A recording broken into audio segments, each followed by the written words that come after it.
আজ কোথায় যাবে বলে বেরিয়ে পড়েছো? গণেশপুরে এসেছি, দুদিন হয়ে গেল। প্রচুর ঠাকুর দেখেছি চারিদিকে।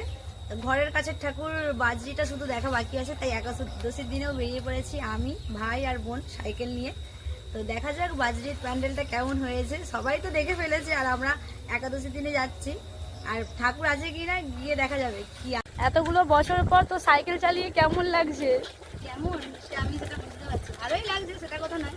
তবুও এই একাদশীর দিনে 3 ভাই বোনে সাইকেল চালিয়ে বাজরিতে যাচ্ছি, মানে এটা একটা সত্যি অন্যরকম অভিজ্ঞতা। আর কেউ নেই সেখানে, ঠাকুর আছে কিনা তাও জানি না, তবুও ঘুরতে ঘুরতে বেরিয়ে পড়েছি বিকেলবেলা। আর সাইকেল যাওয়া ভালো লাগছে, ভালোই লাগছে।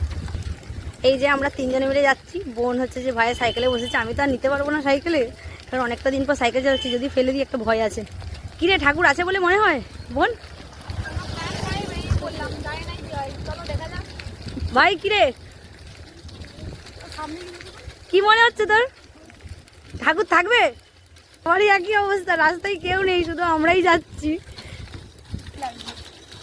কি বলছিস? তুমি তো বসে যাচ্ছ, তোমার আর কি মনে হবে, আর আমরা তো চালাচ্ছি।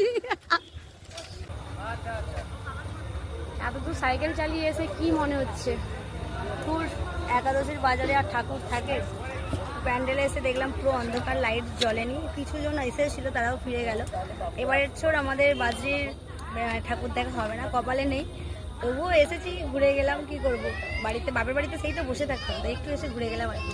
তো এখন পুরো সব অন্ধকার, কিছুই নেই, ঠাকুরও দেখতে পেলাম না, প্যান্ডেল লাইটও দেখতে পেলাম না।